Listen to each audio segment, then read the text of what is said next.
Should I start making titles for these? Or, anyways, this is gonna be part 2 of the one I just made. I might make this a series.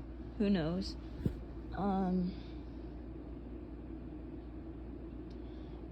That was really a spontaneous thing, making you Eddie Munson's sister in the last one. But I thought it fit because you kind of really just didn't give a shit about anything Billy said.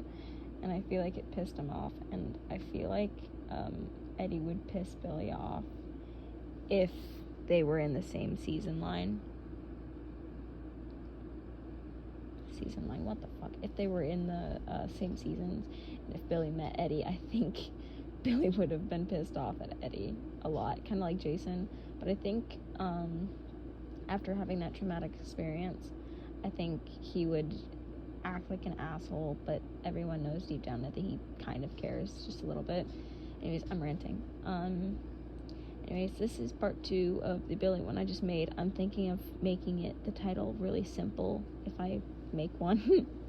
We'll see.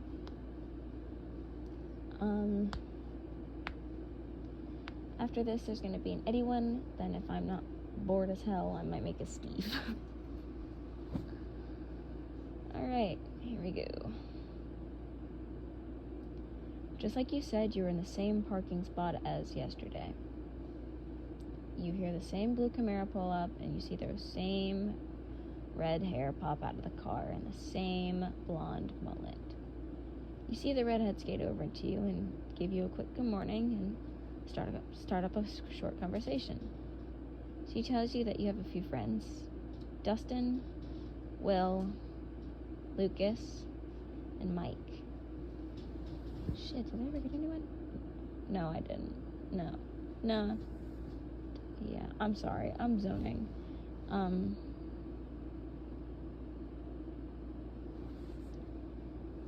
She tells you that the friendship seems to be complicated, but you being involved with what happened last year, you understood. You told her to give them time and that boys were stupid, so they'll make stupid decisions at first until they decide what they really want to do with their lives. And she laughs and says, "I sure hope so. I just want someone to talk to." You look at her and tell her, "Well, you've got me." That's a start. It's a sucky one, but it's a start. She laughs and waves goodbye, and you see the same blonde mullet come up next to you and say, "Well, good morning there, Munson. I see you finally decided to start using my name. Unless you want me to go back to sweetheart." "Absolutely not. Absolutely not." He laughs and pulls you off the hood of your car and drags you to your first period, not giving you a chance to switch out your books. He sits down behind you and just stares at the back of your head, which you find extremely creepy. Once class starts, he passes you a note, and it says, "Can I braid your hair?" You write back, "Do you even know how?" He writes back, "Well, to be fair, I have long hair myself, so I've tried it once or twice. I think I got it down pretty well." You write back, "Fine," because you just wanted him to shut up and leave you alone. And his hands occupied in your hair would mean he can't write you any more notes or bother you with anything else. You feel his hands start to tangle through your hair, trying to separate three separate pieces out of all of it. Once he's got 3 separate pieces, he starts to braid. You had to admit, it's a nice feeling, and you really didn't want him to stop. So you kind of just let him do it and let him play with your hair all class. He liked it. He didn't mind it. Neither did you. But that's not something you want to discuss right now. You pass your brother in the hallway and decide to stop and give him a quick hug. Billy sees and asks you, "What the fuck was that? Who the hell was that? Who the hell was that? And why the fuck are you giving him a hug?" You look at him with a deadpan expression and just tell him, "That was my brother, Billy. My brother." He says, "Oh yeah? What's his name?" "His name is Eddie." "You mean Eddie? Eddie Munson?" Yeah, I told you yesterday that my name was your Y.N. Munson, right? How did you not connect the dots? You sigh as the same thing continues as yesterday, but with you either giving a short hum as a response or a yes or a no, shake of a head, anything, short response. At the end of the day, you do the same thing as yesterday, except instead of just plainly saying goodbye to Max, you give her a hug, which she gladly accepts and reciprocates. When you pull away from the hug, Billy asks you, "So, where's my hug?" You looked at him with a deadpan expression and said, "You don't get one. Try stop being an asshole and playing every single girl in the school, and just maybe, just maybe I'll give you a hug. If you can go a week without sex, I'll give you a hug." He smiles and looks you dead in the eye and says, "Challenge accepted, sweetheart." You asked Max to keep track of it if he was sneaking any girls home after hours. You knew she wouldn't get much sleep because she really wanted to catch Billy in the act and have you not give him a hug. And you told her to be completely honest. Not wanting to lose a cool friend, she reluctantly agrees and decides to tell you the full truth. Time skip for a week. School's been pretty much the same in every period he sits behind you and playing with your hair, every one he sits beside you, him passing notes or kicking your chair, and him following you around like a lost puppy dog. Max has reported 0 women, so today being Friday and you making the deal Monday, when you get out to give Max her hug, you walk over to Billy and look him dead in the eye and give him a hug. He doesn't want to let go. You're warm and your shampoo smells of strawberries, and him being a lot taller than you, he has no other option of burying his face into your hair.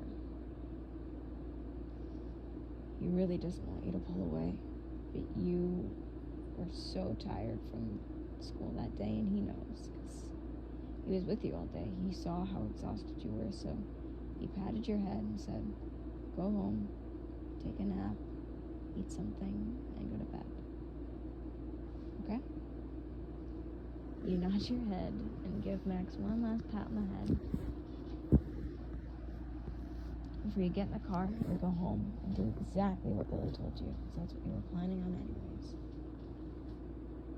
Okay, I'm not stopping this at 8 minutes, so we're gonna time skip to Monday. Your first period teacher is changing seats. You and Billy are on the back, but this time you're behind him. So one day during class, you reach over and just start braiding his hair out of nowhere. And being shocked, he turns around and sees you with a small smile on your face and tilt your head and ask him, "What? I was bored." He smiles at you and turns around and just lets you keep playing with his hair.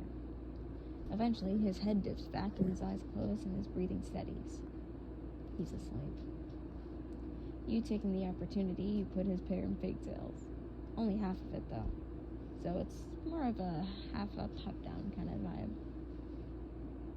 Laughing, you wake him up once the bell rings, and he walks around the halls with his hair like that. He tells you he has to go to the bathroom, so you end up running to your second period.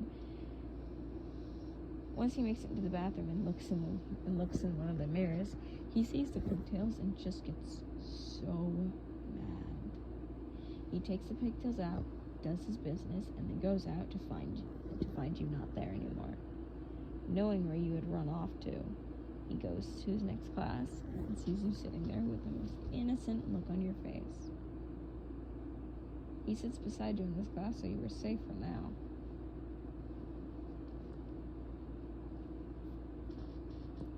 Once you made it to a class where he sat behind you, he decides to do the same exact thing for you. Except he pulled your hair back, put it in a bun. Okay, headcanon, you have the same hair as Eddie, so So once he's finished, you have half of your curly, your fluffy hair down, your bangs sticking out in a bun, right smack on the back of your head. You turn around to look at him, and when he sees how you look from the front with that hairstyle he put in, man's almost passed out. You looked so cute with it in. He really almost just passed out in his seat right then and there. You decided to keep the hairstyle in, but decide to put his back in. But then ultimately decide in the hallway, instead of trading out your books, because you already had the ones for the next class in your bag, you decide to ask him if we can go early. He says yes, so you sit him down. He sits down in his desk and expects you to sit down in yours, but you go behind him and put his hair in the same exact style he put yours in.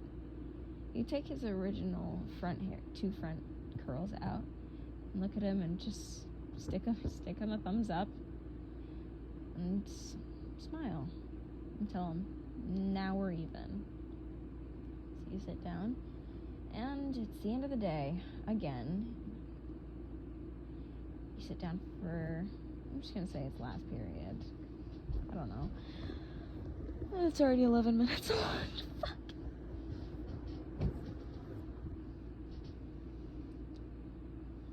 Actually, you sit down for a third period. We're gonna say that. And then we're just gonna... Nobody asks questions about your matching hairstyles for the rest of the day. At the end of the day, however, instead of going right to your car, you go over to Billy's. And being confused, you walk right up to him, give him a hug, and pat him on the bun. He narrows his eyes at you and just sighs and walks into the driver's seat. You go over and give Max a hug and pull her hair into the same style you and Billy have. Him being angry, he yells out the passenger window, "Hey, that's our hairstyle."